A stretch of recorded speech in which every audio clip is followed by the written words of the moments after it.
जयन्ति मङ्गलकाळि भद्रकाळि कपालिनी दुर्गा क्षमा शिवधात्री स्वाहा स्वधा नमोस्तुते. നമസ്കാരം. പ്രപഞ്ചത്തിലെ അതിശക്തമായ ഊർജസ്രോതസ്സിനെയാണ് നമ്മൾ അമ്മ ഭദ്രകാളിയായി ആരാധിക്കുന്നത്. ഊർജം രണ്ട് വിധത്തിലും പ്രവർത്തിക്കും, അനുകൂലമായും പ്രതികൂലമായും. നിസ്സാരമായ ഒരു ഉദാഹരണം പറയാം. ശീലിക്കാത്തതും യോജിക്കാത്തതുമായ ഭക്ഷണം കഴിച്ചാൽ കുറച്ച് കഴിയുമ്പോൾ തന്നെ അതിൻ്റെ ബുദ്ധിമുട്ട് നമുക്ക് അനുഭവപ്പെട്ടു തുടങ്ങുന്നു. പലതരത്തിലും സഹിക്കാനാകാത്ത ബുദ്ധിമുട്ടുകളും ഉണ്ടാകും. അത് മനസ്സിലാക്കുന്നവർ കുറച്ചു പേർ പിന്നീട് അങ്ങനെയുള്ളവ കഴിക്കേണ്ട എന്ന് തീരുമാനിക്കുന്നു. അങ്ങനെ ഒരു ചിന്തയാണ് ഇവിടെയും വേണ്ടത്. ഭദ്രകാളി എന്നാൽ ഭദ്രമായ, ശ്രേഷ്ഠമായ, സുരക്ഷിതമായ കാലത്തെ നൽകുന്നവൾ എന്നർത്ഥം വരുന്നു. ഭഗവതി വളരെ ശക്തിയേറിയ നല്ല ഊർജമാണ്. നല്ല ഭക്ഷണത്തിലൂടെ നല്ല ആരോഗ്യവും മനസ്സും നേടുന്നത് പോലെ നല്ല പ്രവൃത്തികളും ചിന്തകളും പ്രാർത്ഥനകളും വഴി ഭഗവതി എന്ന ശക്തമായ നല്ല ഊർജത്തെ നമ്മളിലേക്ക് പ്രവഹിക്കാൻ അനുവദിക്കുക, അനുഗ്രഹിക്കാൻ അനുവദിക്കുക. ഭഗവതി എന്ന ശക്തമായ നല്ല ഊർജം എപ്പോഴും നമ്മളെ ഒരാപത്തും ഒരസുഖങ്ങളും ഒരു ദുഃഖവും വരാതെ സുരക്ഷിതമായി കാത്തുകൊള്ളും. തെറ്റുകൾ ചെയ്യുകയും പ്രവർത്തിക്കുകയും ചെയ്യുമ്പോൾ ഭഗവതിയാകുന്ന ശക്തിയേറിയ ഊർജം പ്രതികൂലമായി പ്രവർത്തിക്കുന്നു. അത് നമുക്ക് ദോഷങ്ങൾ, അസുഖങ്ങൾ, ആപത്തുകൾ എന്നിവ വരുത്തുന്നു. എന്നാൽ നല്ല ചിന്തകളും സത്പ്രവൃത്തികളും മാത്രം ചെയ്ത് അമ്മ ഭദ്രകാളിയെ ഭജിച്ചു നോക്കൂ.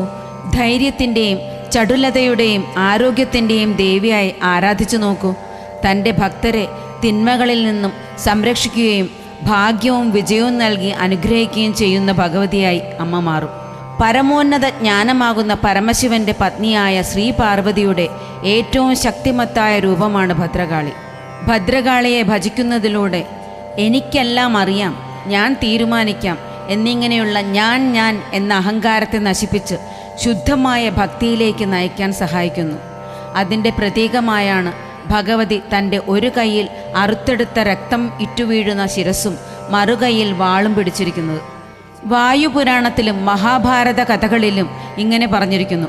ദക്ഷൻ യാഗം നടത്തിയപ്പോൾ മകളായ സതിയുടെ പതിയായ പരമശിവനെ മാത്രം ക്ഷണിക്കാത്തതിൽ വിഷമിച്ച സതി അതേപ്പറ്റി തിരക്കാൻ യാഗശാലയിലേക്ക് ചെന്നപ്പോൾ മറ്റുള്ളവരുടെ മുന്നിൽ വച്ച് സതിയുടെ പതിയായ പരമശിവനെ ദക്ഷൻ ആക്ഷേപിച്ചപ്പോൾ അപമാനിതയായ സതി യജ്ഞകുണ്ഡത്തിൽ ചാടി ആത്മാഹുതി നടത്തുകയും അതിൽ അതീവ ദുഃഖിതനും കോപാകുലനുമായി തീർന്ന പരമശിവൻ വീരഭദ്രന്റെ രൂപം സ്വീകരിച്ചു എന്നും ഭഗവാന്റെ ശക്തിക്ക് സമാനമായി പാർവതീദേവി ഭദ്രകാളിയായി അവതരിച്ചു എന്നുമാണ് പറഞ്ഞിട്ടുള്ളത്.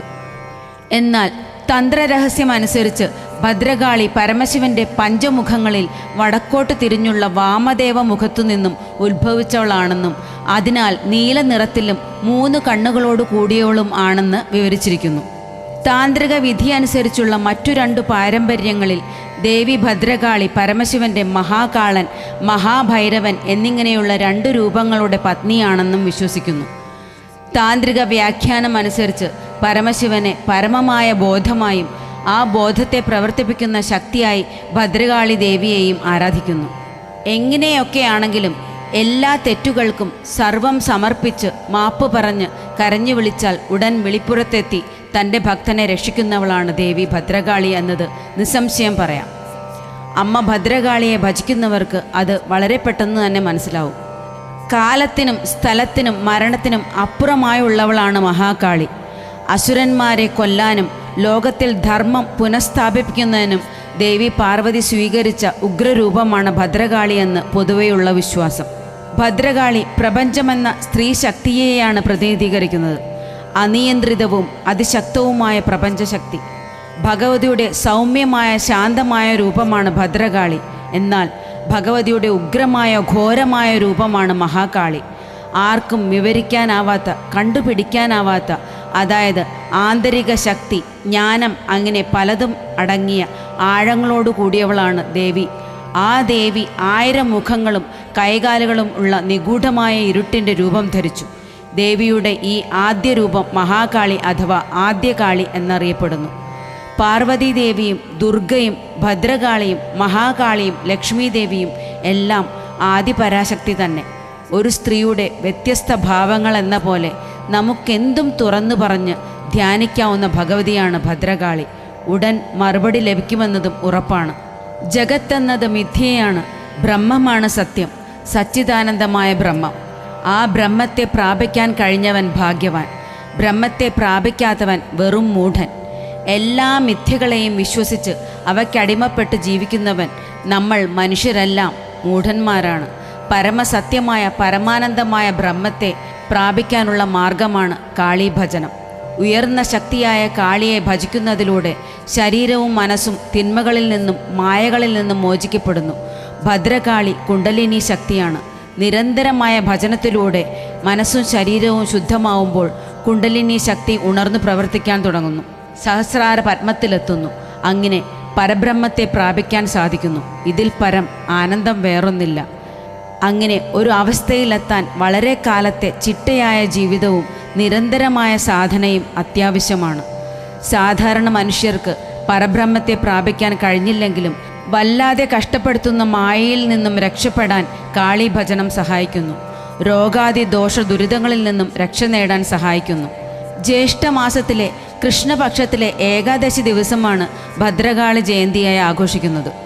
ആ ദിവസത്തിന് വളരെയധികം പ്രത്യേകതകളുണ്ട്.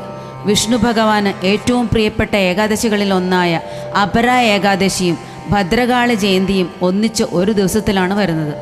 അപര ഏകാദശിയെക്കുറിച്ച് മറ്റൊരു വീഡിയോയിൽ വിശദമായി പറയുന്നതാണ്. ഈ വർഷം 2026 മെയ് 13 ബുധനാഴ്ചയാണ് ഭദ്രകാളി ജയന്തി വരുന്നത്.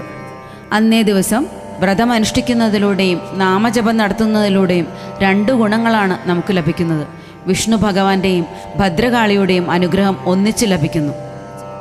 ഭദ്രകാളി ജയന്തി ദിവസം ഭഗവതിയെ മഞ്ഞളും കുങ്കുമവും ചാർത്തി ചുവന്ന പുഷ്പങ്ങൾ കൊണ്ടുള്ള മാല ചാർത്തി വേണം പൂജിക്കാൻ. നമ്മുടെ ഗൃഹത്തിലെയും ഗൃഹത്തിലുള്ളവരുടെയും ദോഷങ്ങൾ മാറാൻ ചിരാതിൽ കടുകെണ്ണ ഒഴിച്ച് തിരിയിട്ട് എല്ലാ മുറികളിലും പടിഞ്ഞാറ് ഭാഗത്ത് പടിഞ്ഞാറ് ദിശയിലേക്ക് തിരിച്ച് ദീപം തെളിയിച്ചു വയ്ക്കുക. ചൊല്ലേണ്ട നാമം ഉറക്കെ ജപിക്കുക. സർവ്വദോഷവും നീങ്ങി ഐശ്വര്യവും സമാധാനവും ഉണ്ടാകും. ഭദ്രകാളി സഹസ്രനാമം, ഭദ്രകാളി അഷ്ടകം എന്നിവയെല്ലാം ജപിക്കാവുന്നതാണ്. അവയുടെ എല്ലാം വീഡിയോ നമ്മുടെ ചാനലിലുണ്ട്. ലിങ്ക് ഡിസ്ക്രിപ്ഷൻ ബോക്സിൽ കൊടുത്തിട്ടുണ്ട്.